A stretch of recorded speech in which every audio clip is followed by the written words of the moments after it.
인간과 음악은 오래된 친구입니다. 유아기에 듣는 부드러운 자장가부터 시작해서 어린 시절의 놀이, 축제와 파티, 그리고 죽음과 애도의 순간에서도 음악은 인간과 함께합니다. 현대사회의 사람들도 단체로 흥겨운 리듬에 맞춰 발을 구르며 흥분하기도 하고 서정적인 선율을 들으며 지친 마음을 달래기도 합니다. 음악이라는 것은 전인류적인 현상이며 어느 집단을 보더라도 항상 관찰되는 요소입니다. 여기서 의문점이 생깁니다. 과거 인간 집단에게 있어 음악이 어떠한 역할을 했기에 이토록 체계적이고 정교한 음악이라는 문화가 자리 잡게 되었을까요? 명백하게 밝혀진 사실은 없지만 현재 많은 학자들이 지지하고 있는 유력한 가설 한 가지를 살펴보겠습니다.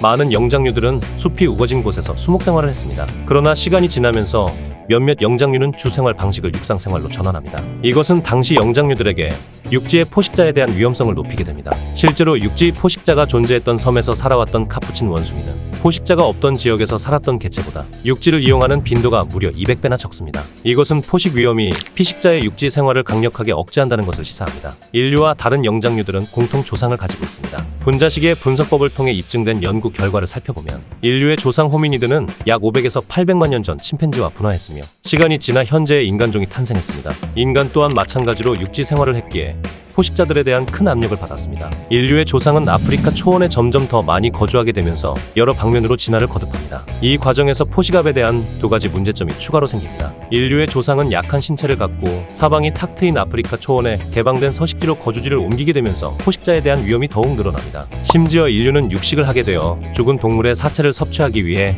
강력한 포식자들과 직간접적인 경쟁을 하는 지경에 이릅니다. 이 시기 인류의 조상들은 육식을 하는 동시에 스스로가 잠재적 먹잇감이기도 했습니다. 동물의 사체를 차지하기 위해선 사자, 점박이 하이에나와 경쟁해야 했죠. 실제로 이들의 경쟁이 얼마나 치열하냐면 점박이 하이에나의 사망 원인의 최소 20에서 최대 50%가 사자에 의한 것으로 추정되고 있습니다. 여기서 각각의 개체가 매우 약하며 작고 느린 인간들은 포식자에 대한 효과적인 방어를 위해 매우 높은 수준의 협력을 필요로 했습니다. 이 중 한 가지 방법은 인간들이 집단적으로 뭉쳐 발을 구르고 손뼉을 치며 역동적인 몸짓과 함께 화음을 맞춰 단체로 소리를 내는 것입니다. 이것은 포식자들이 상대 집단의 위력과 크기를 가늠하는 것에 큰 혼란을 야기합니다. 실제로 2017년 진행된 한 연구에 의하면 수렵 채집인들이 야생 동물을 쫓기 위해 트랜스 댄스, 리드미컬한 박수, 북치기, 노래를 활용했다고 합니다. 다른 연구를 살펴보면 어둠 속에서 배회하는 포식자는 예상치 못한 커다란 음정들과 화음을 들으면 상대의 무리의 크기와 위험성을 추정하기 어려워하며 그 집단에게 접근하는 것을 꺼려하는 경향이 존재합니다. 이것은 다른 종들에게서도 관찰되는 현상입니다. 실제로 많은 동물들이 포식자의 접근을 차단시키거나 피하기 위해 노력을 합니다. 누군가는 눈에 잘 띄지 않는 시각적 요소를 활용하여 위장을 하기도 하며 또 다른 누군가는 몸을 부풀리기도 합니다. 집단 생활을 하는 종의 경우는 구성원들이 단체로 소리를 내어 상대에게 영역 표시를 하거나 혼란을 주는 경우가 많습니다. 즉 유인원을 포함한 많은 종들은 청각 및 시각적 요소를 통해 침입자에 대한 방어나 경고의 의사를 표시합니다.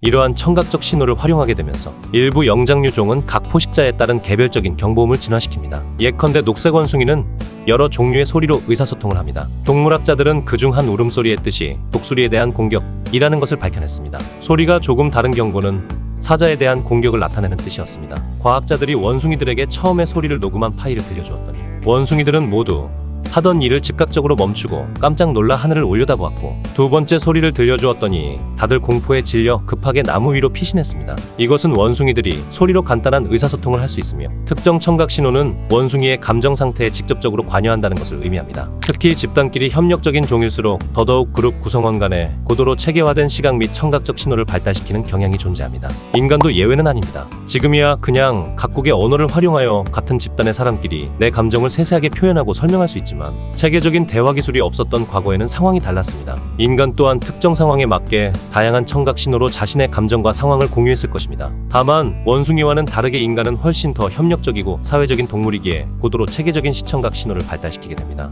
여기서 파생된 특정 리듬과 선율, 화음의 조합은 인간에게 신나는 느낌을 줄 수도 있으며 어떤 조합은 평온한 느낌을, 또 어떤 조합은 다소 무섭고 공포스럽게 들릴 수 있습니다. 즉, 인간은 원숭이나 다른 종보다 청각체계로 더욱 여러가지 세세한 감정을 표현할 수 있습니다. 따라서 이것은 개인적인 견해입니다만 특정 청각 신호가 인간의 평화, 불안, 공포, 행복 등 여러가지 감정을 건드릴 수 있다면 사랑이나 매력에 관한 부분을 터치할 수 있는 특정 선율이나 화음의 조합 또한 존재할지도 모릅니다. 그리고 이러한 청각 신호를 체계적으로 발성하는 개체에게 어쩌면 우리는 이성적인 매력을 느낄 수도 있지 않을까요?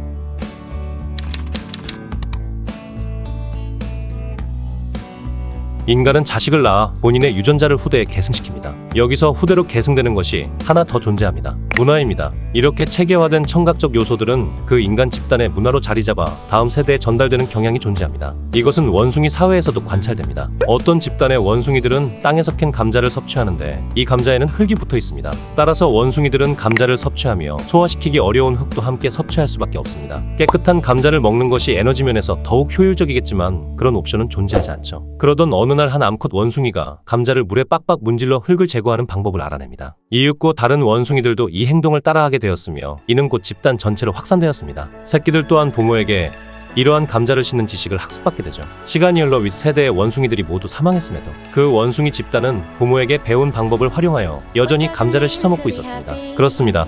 문화가 계승된 것입니다. 민족 음악학자들은 이러한 음악에 대한 문화적 관점을 강조합니다. 현대 작곡가들 또한 개인의 음악적 선호도는 문화에 따라 다르며 청각적 노출만으로도 선호도가 수정될 수 있다고 주장합니다. 예컨대 내가 어릴 적 트로트 장르를 자주 접하며 자라왔다면 취향이 트로트로 자리 잡을 수 있으며 K-팝을 들으며 자라왔다면 취향이 K-팝이 될 수도 있다는 것입니다. 즉 원숭이든 인간이든 집단을 이루어 사는 몇몇 종들은 어설프지만 그들만의 문화를 만들어내 계승을 시키기도 하며 때로는 한 단계 더 발전시킨 형태의 문화를 만들어내기도 합니다. 이것은 단순히 앉기 위해 제작했던 딱딱한 나무 의자를 순식간에 푹신푹신하며 인체공학적으로 설계된 무중력 안마의자로 만들기도 했으며 소통을 하기 위해 상대를 직접 찾아가는 대신 간단한 손동작 몇 번으로 지구 반대편 사람과도 누구나 손쉽게 소통을 할 수 있게 만들어 주었습니다. 또한 인간이 발달시켰던 청각 신호들을 클래식, 재즈, K-팝, EDM으로 만들어 지구를 뒤덮어버리는 지경에 이른 것이죠.